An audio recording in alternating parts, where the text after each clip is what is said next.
बंगल्यातल्या तळघराच्या अंधाऱ्या खोलीतून जोरजोरात किंचाळण्याचा आवाज आला तसा रावसाहेबांनी फोन फिरवला.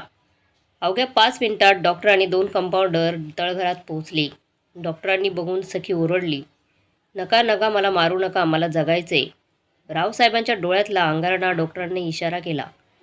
डॉक्टरांनी सिरिंज भरली आणि खाचकन सखीला टोचली. 2 मिनिटात सारं शांत झालं.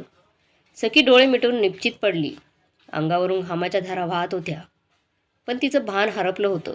रात्री 2 वाजेच्या सुमाराला सखीला जाग आली. काळ्याकुट्ट अंधारात सखी ओरडू लागली, "चांडाळा, सोड मला." पण सखीला बांधलेला साखळदंड एवढा दणकट होता की हाताला हिसका बसल्याने तिला जखम झाली आणि हातातून भळाभळ रक्त वाहू लागलं.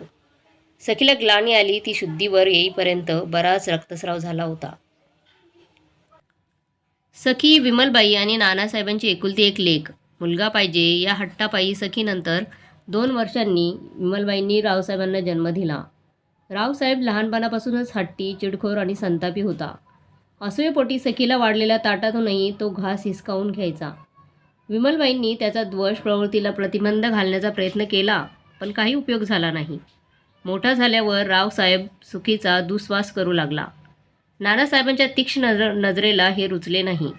त्यांनी रावसाहेबाला मिलिटरी शाळेत टाकला, पण रावसाहेब अधिकच बंडखोर झाला.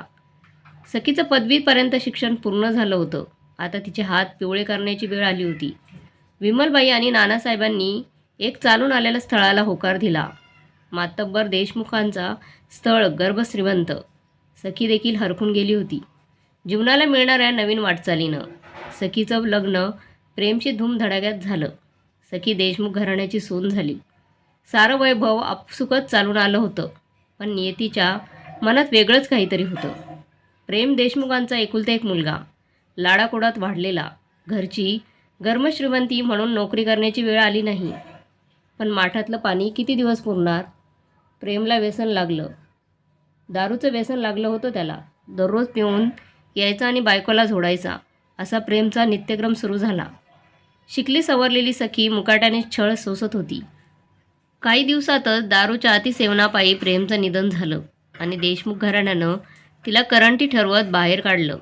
सखी माहेरी आली, अंगावरच्या साडीनिशी. वृद्ध मातापित्यांच्या कोविलवाण्या नजरा सखीचं दुःख बघत होत्या. पण रावसाहेबाला मात्र असूया आनंद झाला होता. लेकीचं पांढरं कपाळ पाहून विमलबाई मनातल्या मनात आक्रोश करीत होत्या. पण रावसाहेब मात्र दातओठ खात होता आणि बहिणीच्या नशिबावर क्रूरपणे हसत होता.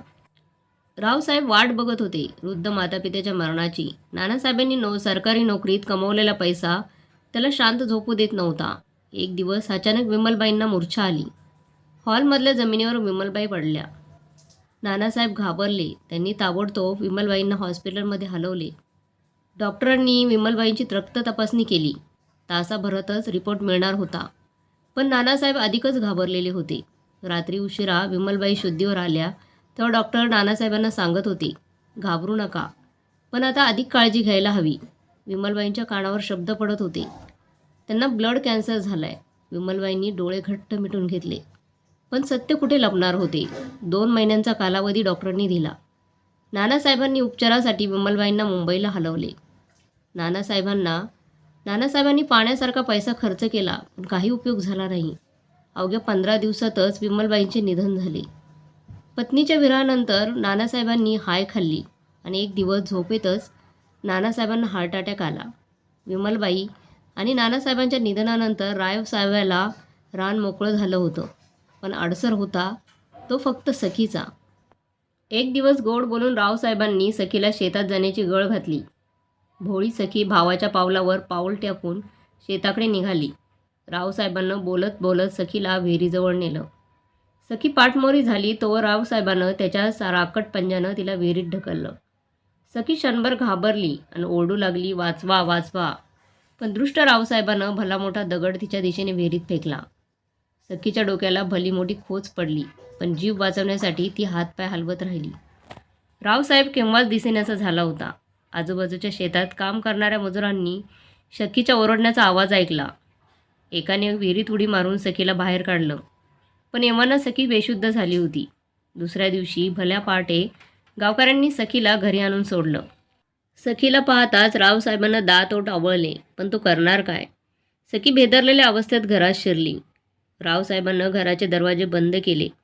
तिला बळजबरी ओढत तळघरात नेलं. साखळदंडांनी जखडलं आणि वर चाबकाचे फटके मारले. सखीला मूर्छा आली. सखीसाठी आता इकडे आड तिकडे वीर असा प्रकार झाला होता. जगण्यासाठी माहेरची साडी चोळी पाहिजे एवढाच हट्टहास होता तिचा.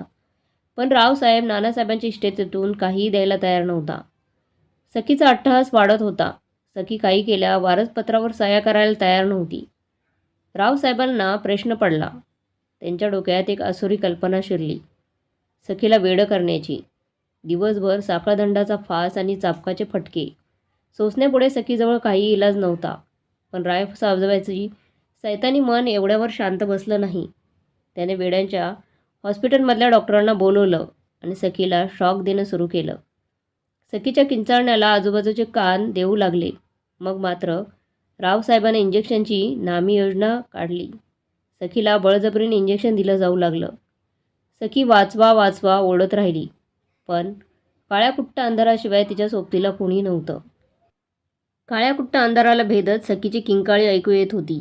मी वेडी नाही, हो मी वेडी नाही. दररोजच्या छळ आणि उपासमारीने सखी कंटाळली होती. तिच्या मनात अंगार फुलत होता. आईवडिलांच्या आठवणीनं तिचं मन व्याकुळ होत होतं. पण रावसाहेबबद्दल मात्र द्वेषाची जागा सुडाने घेतली होती. काय करावे या विचारात असताना तिला नामी युक्ती सुचली. तिने ठरवलं रावसाहेबाचा कट करायचा. तळघरातल्या अंधारात तिला एक दोर सापडला. दोर गुंडाळून तिने एक फास तयार केला. अंधारात चाच पडत तिने टेबलाचा अंधार घेतला. टेबलावर चढून तिने फास डोक्यावरच्या पंख्याला अडकवला. तयारी पूर्ण झाली आणि ती वाट पाहू लागली रावसाहेबाची. रावसाहेबाच्या डोक्यात संचारला होता सैतान. वारसपत्राचे कागदपत्र घेऊनच तो तळघरात आला. आल्याबरोबर त्याने कागद सखीच्या दिशेने भिरकावले.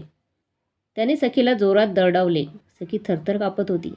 सखीला दंडाला धरून त्याने जोरात ओढले. दारू पिलेल्या रावसाहेबाला स्वतःचेही भान नव्हते. सखीने संधी साधून टेबलाकडे ढकलले. भान हरपलेला रावसाहेब टेबलावर चढला आणि नाचू लागला.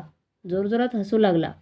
सखी घाबरत घाबरत एका कोपऱ्यात उभी राहिली आणि काही क्षणातच सखीला किंकाळी ऐकू आली. मेलो मेलो. रावसाहेबाच्या गळ्यात फास अडकला होता. सखीने अंधाराचा फायदा घेत टेबल बाजूला ओढला. एव्हाना रावसाहेबाच्या गळ्याभोवती फास आवळला गेला होता. सखीने धाडकन तळघराचे दार बंद केले आणि भीतच ती दिवाणखान्यात येऊन बसली. दिवाणखान्यातल्या लोड्यावर डोकं ठेवून ती जोरजोरात रडू लागली. विमलबाई नानासाहेबांच्या फोटोकडे बघून तिने हात जोडले. तोंडातल्या तोंडात पुटपुटत ती म्हणाली, बाबा मला माफ करा. रावसाहेबाचा भेसूर चेहरा तिच्या डोळ्यासमोर तरळत होता. पण जिव्हाळ्याच्या नात्याचा असा क्लेशदायक अंत झाला होता. स्त्रीत्वाची लढाई सखीने जिंकली होती. पण अन्यायासमोर झुकायचं नाही असा आदर्श तिने महिला जगताला घालून दिला होता. मित्रांनो, तुम्हाला ही कथा कशी वाटली कमेंट बॉक्समध्ये नक्की कळवा. व्हिडिओ चांगला वाटला तर लाईक शेअर सबस्क्राईब जरूर करा.